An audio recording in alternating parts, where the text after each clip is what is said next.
security. The Democrats don't think we need security. They actually do, but they suffer greatly from Trump derangement syndrome, like at levels that nobody's ever seen. They're sick people. There's something wrong with them. They don't want to pay anybody for security. They don't like ICE. They don't like Border Patrol people. They don't like the people that keep us safe. You know, when they ran this, they let 25 million people into our country, and many of those people were from prisons. They were from mental institutions, drug dealers, murderers, 11,888 murders, half of whom committed more than one murder. They think that was fine. I happen to like law enforcement. They essentially want to defund law enforcement, and I don't think the public's going to let them get away with it. You know, we got it all approved in the great big beautiful bill, and they want to renegotiate. We don't like that. Yesterday, Mr. President, the King's speech that he made to Congress, he spoke strongly, forcefully about the necessity for a strong NATO alliance. He also spoke about the necessity to continue to support Ukraine. Did his speech in any way change your thinking on either of those issues? Well, you have to understand, my thinking is, I think, exactly correct, but I was very disappointed with the fact that when we called on them to give us a little hand, we didn't need it. I actually did it just to see whether or not they'd be there. When we called on NATO to give us a hand with Ukraine, and in particular the most recent, you know, we asked them to do certain things on Ukraine, and we also wanted them to do things with Iran. And on Ukraine, they're very much involved, but they didn't do things the way we would like to see it. You know, it's been going on for a long time. And on Iran, they weren't there. As you know it better than anybody. They weren't there.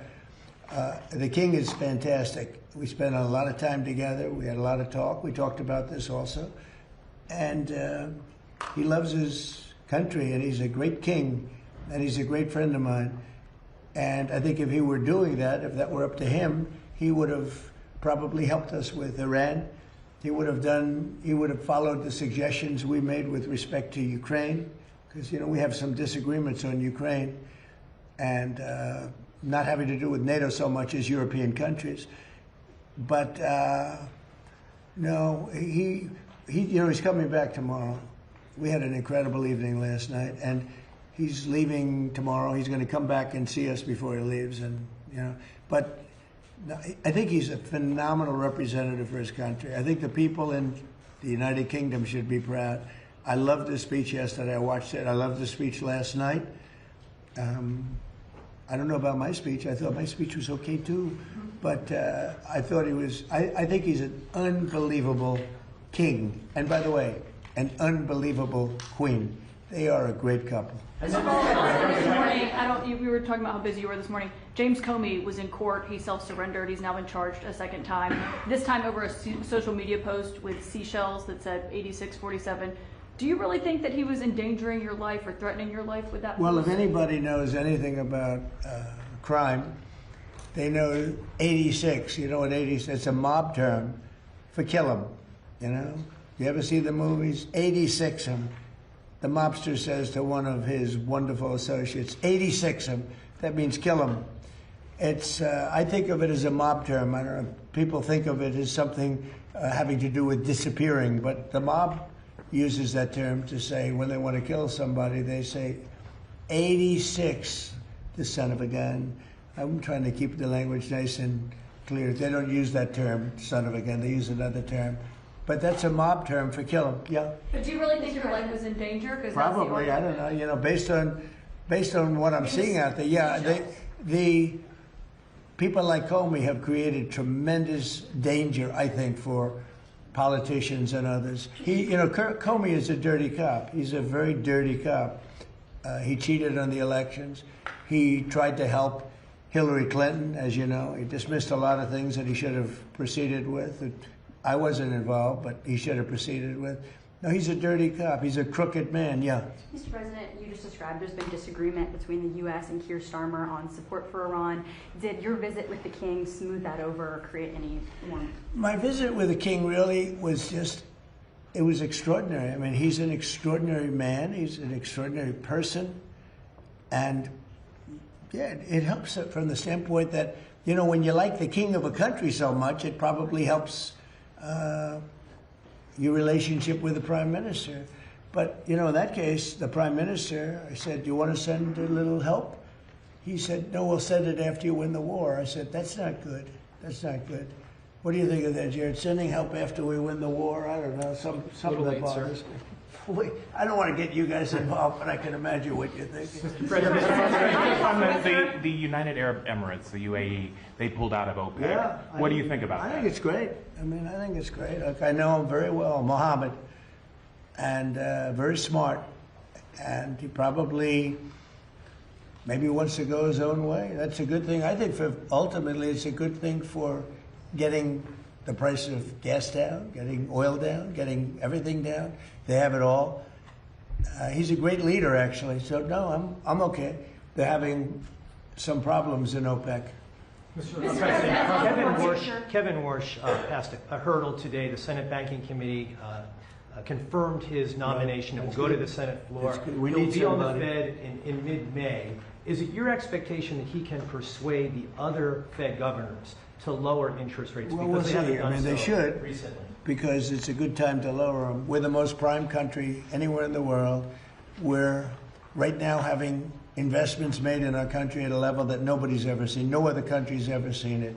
Tens of billions of dollars are being invested. Factories, auto plants, AI. I mean, not just AI, because AI is new. We're leading China by a lot in AI, as you know. I'm letting them build their own electric plants. They're building them, otherwise you could never do it. It was a concept that I came up with. I'm very proud of it. And by the way, they're building electric plants that people in the utility industry have never seen before. They're saying, man, that's incredible. So they're building these massive buildings that cost billions of dollars, and they're building their own electric plants. So they're not taking from a source or the old grid, you know, an old grid that would be able to do it.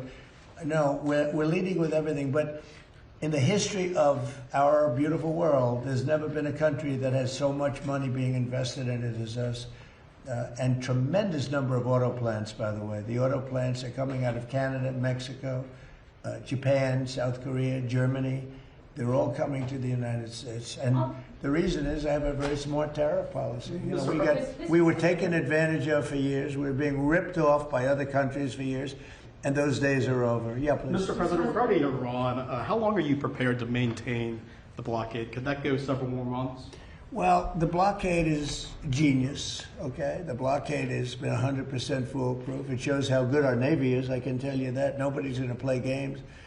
We have the greatest military in the world, and I built much of it during my first term, and we've been building it since. And the greatest anywhere in the world, nobody even close. And you see that, whether it's Venezuela, and they have a good military in Venezuela, but it was over in one day. It was actually over in about 48 minutes.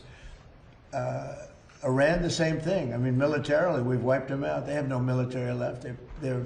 It's all, the Navy's at the bottom of the sea. The Air Force is never going to fly again. We've got an amazing military. Now they have to cry uncle. That's all they have to do. Just say, we give up. We give up. But their economy is really in trouble.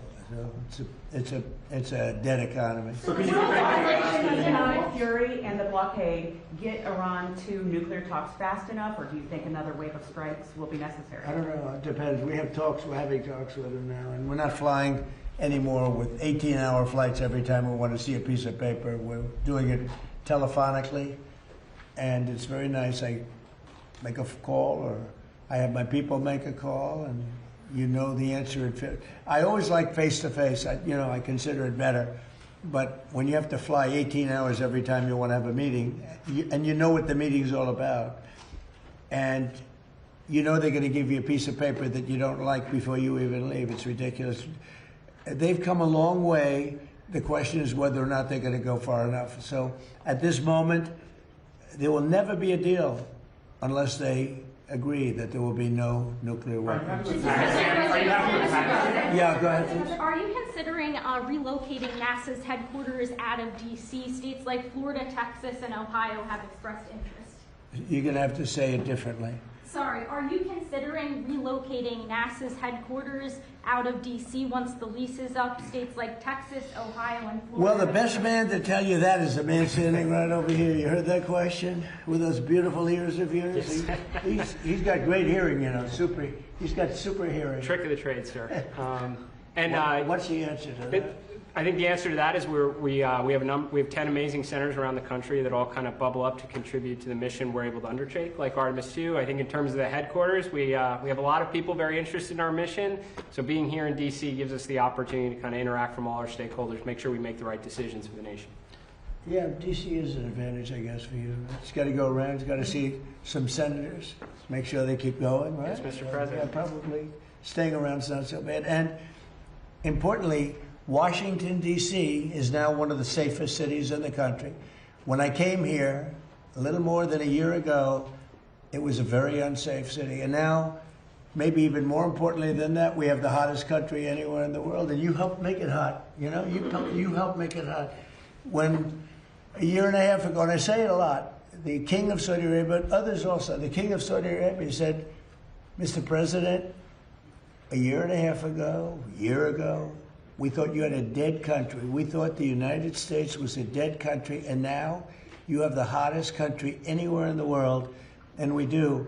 And believe it or not, I mean, when everybody in the world was watching that incredible performance by NASA, these incredible people behind me, where they get the bravery, I have no idea. But you're a big part of it. You really are. We have the hottest country in the world. Thank you very much, everybody. Thank you, Brad. Thank you, Brad. Thank you, Brad. Thank you, Brad. Thank you, Brad. Thank you, Brad. We'll go out that door. Thank you, Brad. Thank you, guys. This way. Thank you, Brad. Thank you, guys. This way. This way. Thank you. Thank you. Thank you. Thank you, everybody. Thank you. How do you like the new walkway? Good, huh? Very impressive. Good job. Thank you. Thank you. Good job on television, you did too. Thank you, sir. Very impressive.